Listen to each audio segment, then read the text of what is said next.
Voy a poner una presentación porque algunas de las cosas que voy a comentar tal vez se van a ver mejor con la presentación. Vamos a ver. Quiero hablaros de dos personajes a los que obviamente tengo un gran respeto y que sin embargo obviamente en sus ideas no fueron personas perfectas, como no lo somos ninguno. Son dos personas que han influido de una forma decisiva en toda la civilización occidental y sus ideas se han convertido en formas de ver la realidad, en formas de ver las cosas. Han alterado profundamente la percepción. Nosotros sabemos que cuando alguien nos cuenta ciertas cosas, empieza a afectar a cómo vemos esas mismas cosas. Es preciosa la historia, por ejemplo, del gran pintor francés, del impresionismo francés, Monet. Monet era un hombre obsesionado por la luz.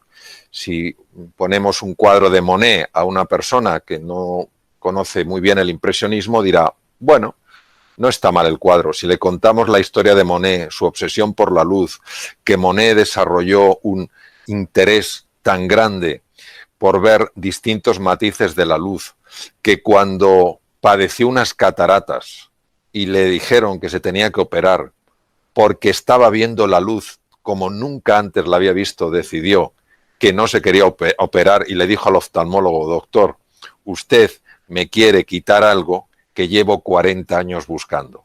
Si después de contarnos esa historia nos ponen delante del cuadro de Monet, os digo que todos veremos un cuadro diferente. Pues esto es lo que ha pasado con Newton y Descartes.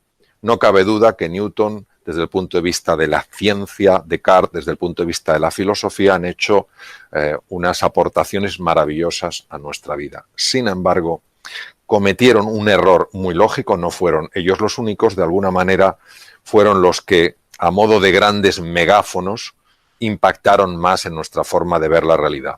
Newton, por ejemplo, de alguna manera nos hizo ver un universo alejado de nuestra propia experiencia vital, un universo que se podía medir, que se podía pesar, que se podía analizar. Obviamente nosotros llevábamos viendo un universo ajeno a nosotros, unas cosas separadas de nosotros mucho antes de que apareciera Newton, pero de alguna manera Newton reforzó la relación del mundo interior con el mundo exterior. El mundo interior se podía acercar al mundo exterior, los planetas, las leyes de la Tierra, como un explorador que hiciera una fina disección, que analizara, que conceptualizara aquello que había. Por otra parte, Descartes, en el siglo XVII, hace 350 años, hizo un estudio muy profundo de la naturaleza y llegó a la conclusión de que había dos tipos de naturalezas. A una la llamó la res cogitans, era la mente, los procesos mentales. Y otra era la res extensa, lo físico, lo que se puede pesar y medir, por ejemplo, el cuerpo. Y él consideró que lo único realmente fiable era la mente. Y que el otro no era tan fiable porque los propios sentidos te podían engañar. De aquí nace el conocido dualismo cartesiano, pero veréis las implicaciones que esto ha tenido en nuestra forma de percibir la realidad y en nuestra forma de entender dónde está la oportunidad. Descartes pensó que los procesos mentales no podían afectar a los procesos físicos sencillamente porque no había conexión entre ellos. La res cogitans, lo mental, y la res extensa, lo medible, lo pesable, eso no estaban conectados. Con lo cual, nosotros éramos puros observadores pasivos de una realidad que podíamos, siguiendo a Newton, analizar, describir, categorizar y explicar. Esto tiene unas implicaciones de tal profundidad que si nos paramos a pensar y conseguimos que haga clic esto en dimensiones hondas de nuestra existencia, se produce un antes y un después.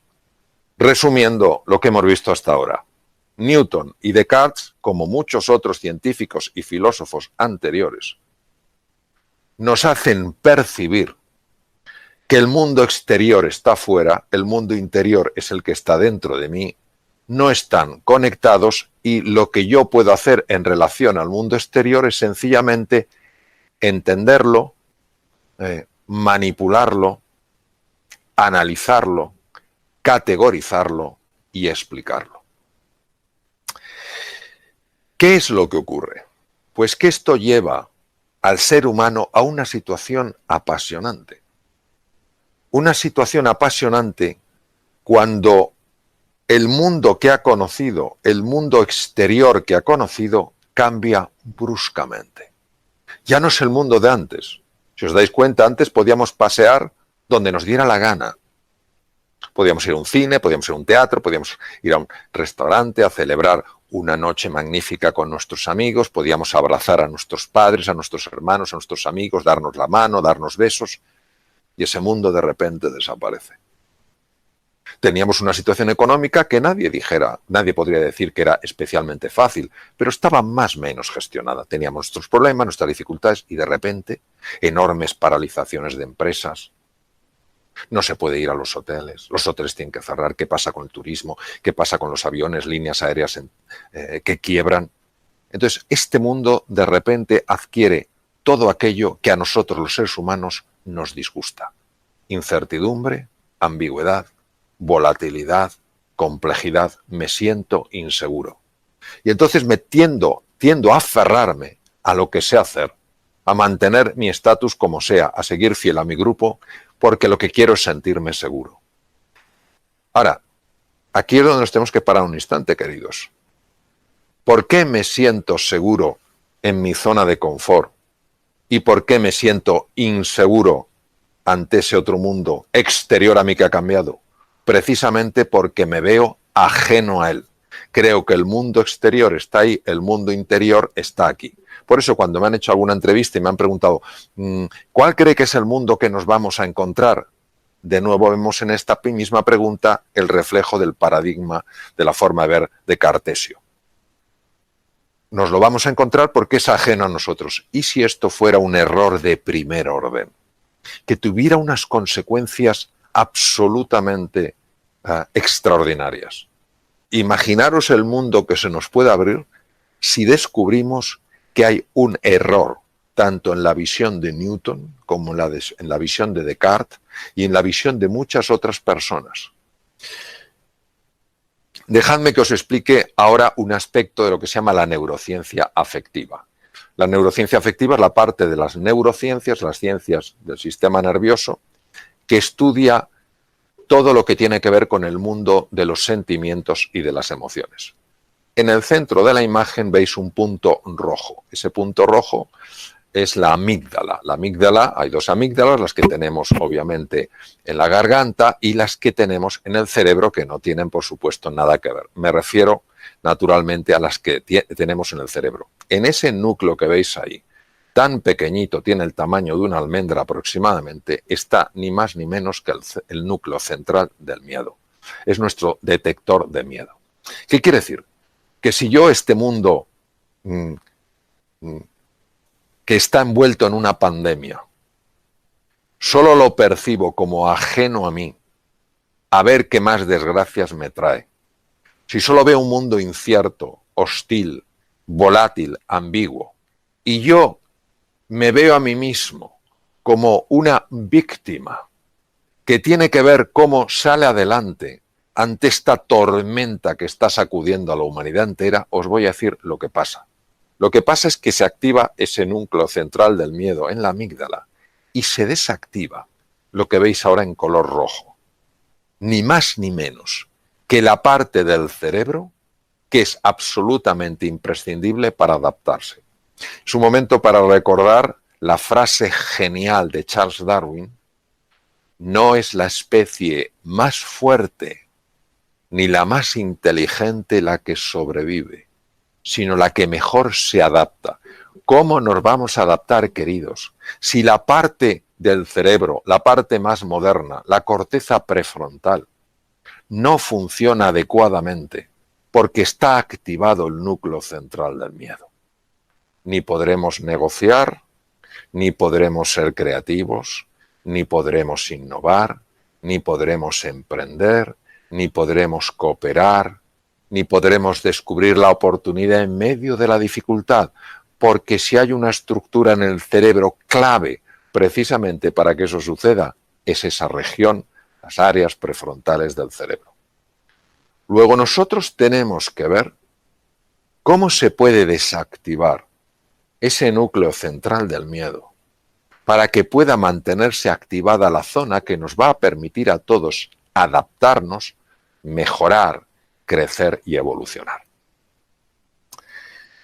Como lógicamente soy médico, he ejercido la cirugía 26 años, aunque desde hace unos largos años ya no estoy en el ejercicio clínico, sino en la investigación y en escribir y transmitir estos conceptos, sí me importa mucho deciros que cuando se enciende el núcleo central del miedo en la amígdala, no solo se desactiva la parte anterior del cerebro, que es precisamente, como hemos comentado, la que nos ayuda a adaptarnos, es que además tiene profundos efectos a nivel del cuerpo. Si veis en la zona inferior de la presentación, con un color rosado, veréis que pone cortisol. El cortisol es una sustancia, es una hormona producida por las glándulas suprarrenales y que se utiliza mucho en medicina en situaciones muy importantes. De hecho, ha sido muy utilizado cuando en la situación actual con el COVID-19 se producía una reacción excesiva del sistema inmune y un cuadro inflamatorio. Se utiliza también en los trasplantes, etc.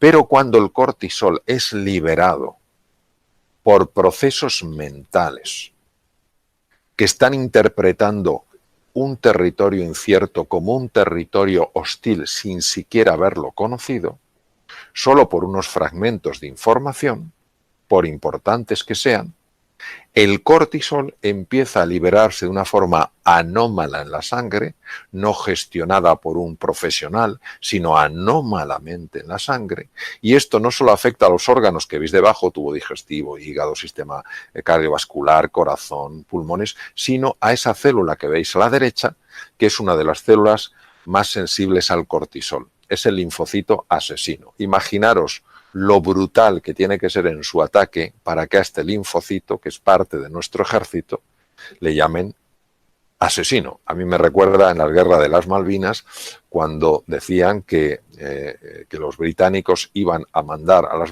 Malvinas a los gurkas. No sé si acordáis de aquello. Los gurkas tienen una fama de ser gente que se escabullía, se metía sin que les pudieran ver, usaban cuchillos, degollaban a la gente, no sé si recordáis aquello. Pues de alguna manera siempre ha habido dentro de los ejércitos tropas especiales, tropas muy entrenadas para entrar en las líneas del enemigo, pues nuestra tropa especial, o al menos una de ellas, es ese linfocito, el linfocito asesino NK Natural Killer, asesino natural. Bien, este es un linfocito especializado en el ataque sobre todo a dos tipos de agentes nocivos, las células cancerígenas, número 1, y los virus. Acordaros que el COVID-19 es un virus. Los virus y las células llenas de virus para que no revienten y llenen de virus el torrente sanguíneo. Pues bien, la liberación excesiva de cortisol anómala generada por la mente es capaz de bloquear, al menos parcialmente, el funcionamiento de los linfocitos asesinos. Fijaos qué curioso como en un momento determinado donde tenemos que tener un sistema inmune lo mejor modulado posible y unas capacidades cognitivas lo más hábiles precisamente para que nos podamos adaptar, fijaros qué curioso cómo cuando uno está contemplando el mundo exterior ajeno, hostil, sucede todo lo contrario, cae nuestro sistema inmune, su modulación empeora y las capacidades para adaptarse también bajan. Por eso nosotros tenemos que cambiar esta pregunta. ¿El mundo que nos vamos a encontrar? No. El mundo que juntos podemos crear. Y aquí es donde vamos a dar el salto cuántico. Nunca mejor dicho. Porque tenemos que traer a primera línea como protagonistas de esta escena a dos de los físicos cuánticos más notables que han existido. Por supuesto, ha habido otros como Niels Bohr, el danés, que ganó el premio Nobel en 1922, el premio Nobel de Física, justo el año posterior al que lo ganó Albert Einstein. David Bohm, que conoció a Einstein, trabajaron juntos, quiero decir, en el mismo lugar en Princeton, en la Universidad de Princeton, Estados Unidos, y son estos físicos, Bohm, Einstein, Niels Bohr, etcétera, etcétera, los que nos han descubierto dónde estaba nuestro gran error. Y el gran error está en lo siguiente. El mundo exterior y el mundo interior solo están separados en apariencia. En apariencia, como decía Niels Bohr, hay una verdad, es verdad. La física newtoniana, claro que es verdad en el mundo de las formas, en el mundo de las apariencias. Claro que en el mundo de las apariencias lo que decía Descartes parece que es verdad, que la mente va por un lado y el cuerpo va por otro. Sin embargo, los físicos cuánticos, Niels Bohr, Einstein, Bohm, nos introducen en un plano profundo de la realidad. Es como si solo conociéramos la superficie del mar.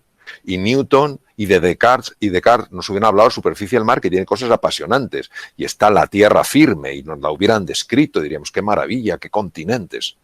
Y que físicos cuánticos como Niels Bohr, Einstein o Bohm nos hubieran metido en las profundidades del mar y nos hubieran enseñado los tesoros que hay. Las cosas tan extraordinarias, por ejemplo, solo deciros que gran parte de las sustancias que se utilizan para destruir el cáncer se obtienen de esponjas marinas, no de cosas que están en la superficie. Por tanto, la física cuántica jamás ha estado en contra de la física newtoniana. Lo que ha hecho es complementarla. Lo mismo que el fondo del mar no está en oposición a la superficie del mar o a la tierra firme. Pero claro, es que lo que nos han revelado los físicos cuánticos es de una profundidad insospechada. ¿Qué nos han revelado? Nos han revelado algo que es que el observador influye en lo observado. ¿Pero cómo es posible? ¿Pero qué me dices si yo lo que yo observo está fuera? Y yo soy el observador que estoy aquí dentro. ¿Cómo yo voy a influir fuera? Pues sí, señor. Hay una dimensión de la realidad en la que nosotros estamos influyendo fuera con nuestra forma de pensar, con nuestra forma de sentir, con nuestra forma de actuar. Y cuando tiras del hilo y te vas para atrás, te das cuenta de que Carl Gustav Jung, probablemente de los psiquiatras más extraordinarios que ha existido, ya lo vio. Te das cuenta de que los miembros de la llamada filosofía perenne, es decir, los que no tienen la filosofía que te sirve toda la vida, Nisargadatta, Lao Tzu, Confucio, todos hablan de esto. Pero ha tenido que ser la física la que nos abra los ojos y diga, ojo, porque lo que está sucediendo dentro de ti va a tener un impacto fuera de ti, porque el observador y el observado están mucho más conectados de lo que te imaginas. Y por eso tenemos a alguien de la talla de Blake, William Blake, inglés, nació en 1757 y fue otro de los grandes filósofos para mí, aunque él era poeta, él era un magnífico grabador. Tú lees, yo lo leo a través de grandes expertos porque Blake es muy difícil de entender, William Blake, pero tú lees fragmentos de Blake y te sacuden por dentro y no sabes por qué. Luego tienes que leer a los grandes expertos, Taylor, etcétera, que se han pasado 40 años estudiándolo, etcétera, para comprender en mayor profundidad lo que querían decir. Pero fijaos lo que decía William Blake, si las puertas de la percepción, ¿de qué estamos hablando? De abrir la mirada, de que ya no hay un mundo fuera y un mundo dentro, sino que es un mismo mundo que da la apariencia que una parte está fuera y otra dentro. Si las puertas de la percepción fueran limpiadas, física cuántica, la realidad parecería como es, infinita. El mundo en un grano de arena, el paraíso en una flor, la eternidad en una hora, todo lo existente en la palma de mi mano. Pero es que hubo un científico por el que yo siento absoluta pasión. Voy por cada sitio que voy en el mundo, me muevo en el mundo, hablo con don Santiago con pasión. No solo porque a mí me ha influido mucho, aunque no le he conocido, porque él murió en 1934, nació en 1855 y murió en 1934, pero es un hombre que esto ya lo intuyó. Es el neurocientífico que mejor ha conocido el cerebro. O sea, tener en cuenta que él gana el Premio Nobel de Medicina en 1906, que era eso imposible para un español, imposible, pues lo ganó porque él hacía posible lo imposible. Y este hombre en un mundo totalmente cartesiano, totalmente científico, totalmente rígido, siguiendo los principios absolutos de Newton, los principios absolutos de Descartes, este hombre dijo algo que creo que muchos neurocientíficos no han entendido. Todo ser humano puede ser, si se lo propone, escultor de su propio cerebro. Pero vamos a ver, si Descartes decía que el pensamiento, que es lo que yo me propongo, el compromiso, lo que yo creo, no tiene relación con el cuerpo. El cerebro es cuerpo, es físico, se puede pesar, se puede medir, se puede analizar, se puede diseccionar. Y sin embargo, este hombre los une. Y dice que todo ser humano puede ser, si se lo propone, escultor de su propio cerebro. Pero este hombre, ¿cómo lo pudo saber si no había tecnología? Hoy en día sí la hay.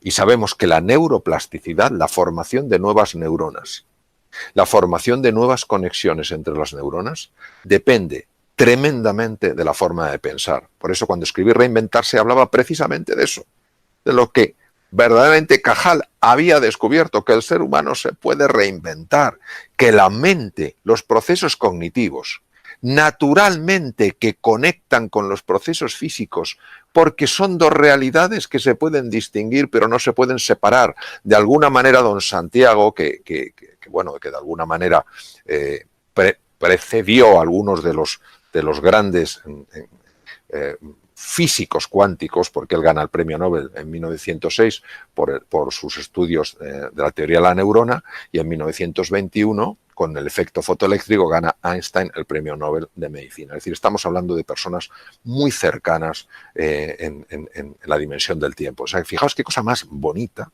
que uno sepa que su forma de pensar, que su forma de sentir puede hacerle más inteligente, más capaz, pero es que además que puede hacerle influir en las circunstancias que genera en la vida, en lo que se encuentra. Y por eso tengo 3 palabras para ofreceros, para vuestra consideración. Primero, que os atreváis a querer de verdad, que no tengáis ningún miedo en esta época de dificultad de sentir pasión por nuevos proyectos, de sentir pasión por nuevas oportunidades. No creáis que la vida quiere que vayamos con la cabeza baja. La vida en mayúscula llora cuando nos ve tristes. Entonces, querer con pasión, apasionaros por las cosas, entusiasmaros por los proyectos, entusiasmaros por las oportunidades que, aunque todavía no las vemos, van a surgir.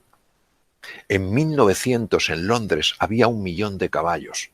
Imaginaos la cantidad de gente que trabajaba alrededor de los caballos, el que cultivaba la alfalfa, el que tenía los establos, el que hacía las ruedas de los carruajes, el que conducía los carruajes, el que montaba los establos, y de repente aparecen los primeros coches. ¡Qué horror! El mundo se acaba.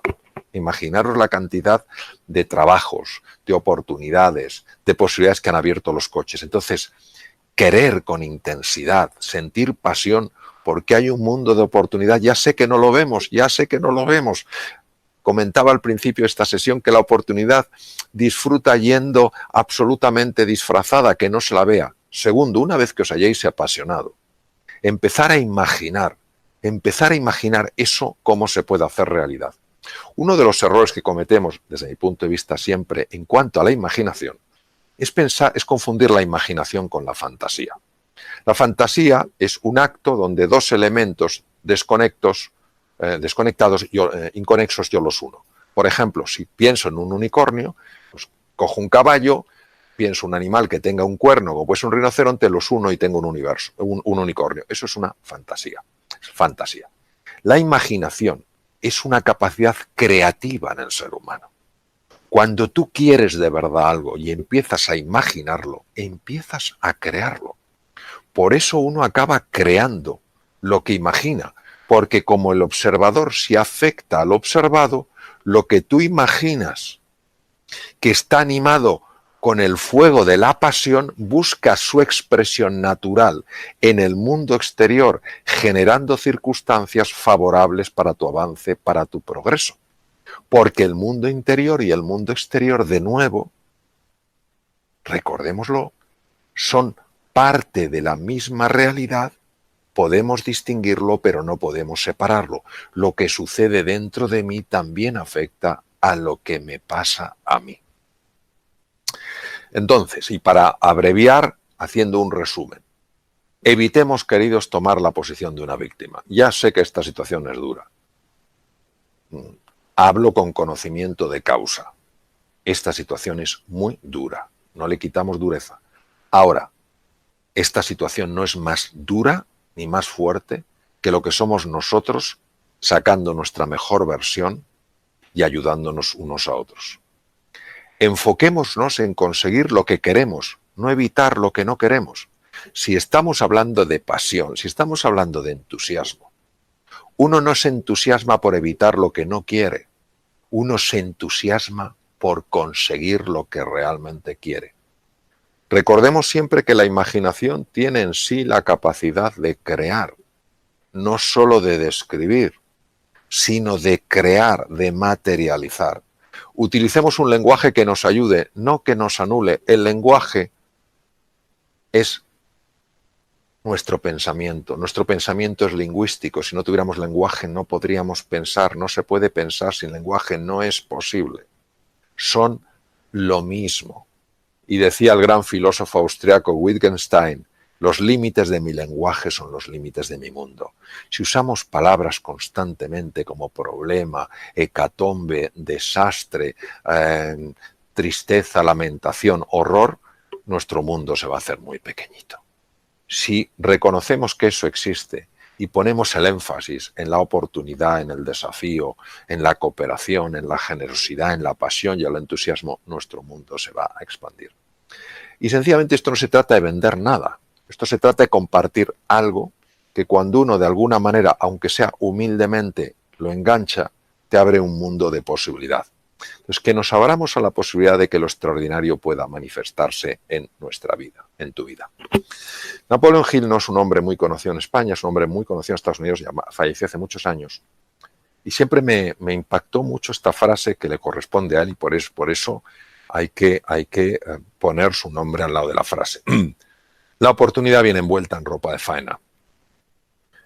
Su forma de describir que la oportunidad no viene con bombo y platillo, como describía yo al comienzo de esta sesión. La oportunidad viene envuelta en ropa de faena. Quien está en posición de víctima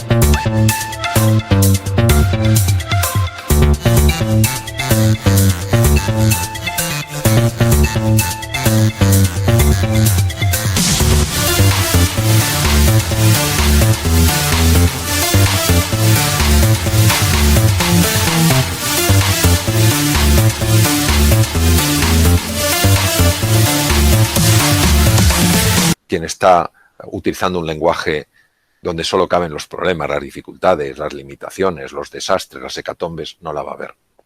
Quien cree que el mundo exterior está fuera y el mundo interior está dentro, no la generará, y si no la genera tampoco la verá. Napoleon Hill pasó 25 años de su vida, un encargo que le hizo una persona muy reconocida en los Estados Unidos, pasó 25 años de su vida estudiando la vida de la gente que había podido salir adelante en situaciones muy complicadas. Y llegó a la conclusión de que al final es esto.